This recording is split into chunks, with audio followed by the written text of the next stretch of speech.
We've come to the Brighton Studio to test out some Voigtlander lenses. Actually, the F-mount 90mm f2.8 specifically. That's true, and you brought your beautiful mirrorless camera. Now, I brought something a little bit old school, something that people used to use back in the day. You know what it's called? DSLR. Wow. And the D850 is probably the finest example and the best DSLR in the world. So I thought, why to use FTZ adapter? So I just put it on a real camera and take some real pictures. Great.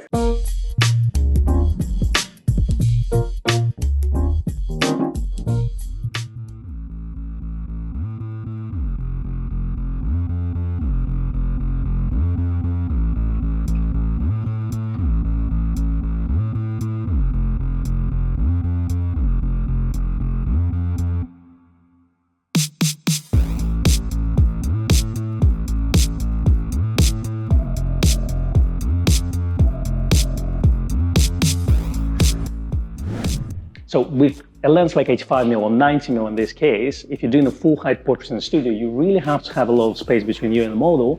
The problem with that, some studios are quite small. So you really need to keep that in mind. If you're doing a full height shots in a smaller place, consider something like 58 Voigtlander or 50mm focal distance, but don't go too close because you'll get a little bit of distortion. Now what, I'm gonna switch to black and white.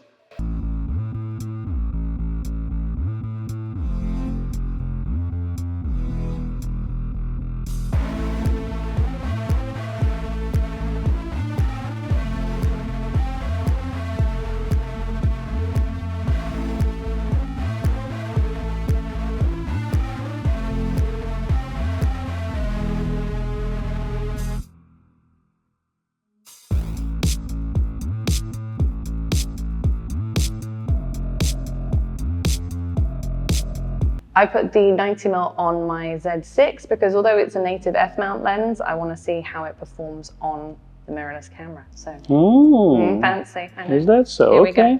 All right, so I'm going to do mainly headshots. So light's okay. To be honest, I think that's perfect. Oh, there you go. Let's see how we look. Nice separation, actually. Nice. All right, if I can have you move just a little bit. I'm just trying to line up so I don't have quite so many big lines. So if you move just like 2 foot, perfect.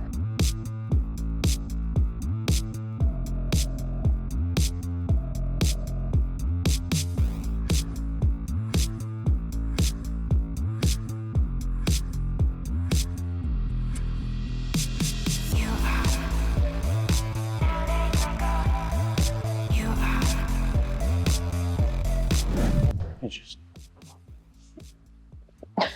I like that. I like that very much. Oh, it's something like this again? Yeah. Okay. I want to know what you think of the 90mm f2.8 Nocton Voigtlander lens. For the size, it's fantastic. I would say maybe for studio use, I would still stick with my autofocus 85 1.4G. Right. But for outdoors portraiture, just look at the size of it. So for the size of it, it looks impressive because you can have it on your FM3, you can have it on your film camera or even DSLR. And it's nice and compact, it's not in your face, so good for travel portraiture. You know, you can have it in your pocket and, you know, shoot with it on holidays. But for studio setting, I would probably prefer my 85-1.4G just because it's a trusty thing. I swear by it. The reason for that being, obviously, you're not going to shoot wide open in a studio setting, rarely, but it's more for autofocus. Especially coming back to DSLR, where we're so used to mirrorless cameras, where we can pinch zoom and check our focus and you get the confirmation, etc., etc. Using the optical viewfinder becomes a challenge. And that's how spoiled we are with the technology more than anything else.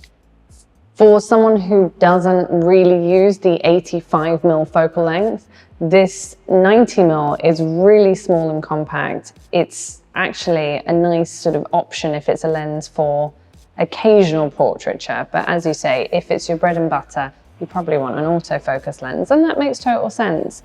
They are beautifully made things. Yeah.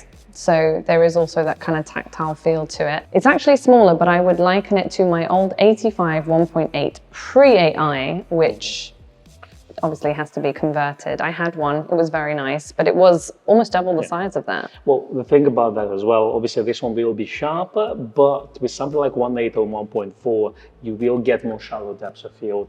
And if you can shoot at 1.1a while getting everything sharp, then good to you. But for a lot of people, you still need to stop it down. So 2.8 actually is a reasonable aperture for this focal distance to keep everything blurred. Thank you very much for watching. If you found this video useful, then hit that like and subscribe button. That's right. And if you found it super useful, then there's always a super thanks that you can chip in as well. Now, Grazer Westminster is a stockist of Voigtlander lenses, so if you want to get your hands on a 90mm f2.8, you can do so using the link in the description box.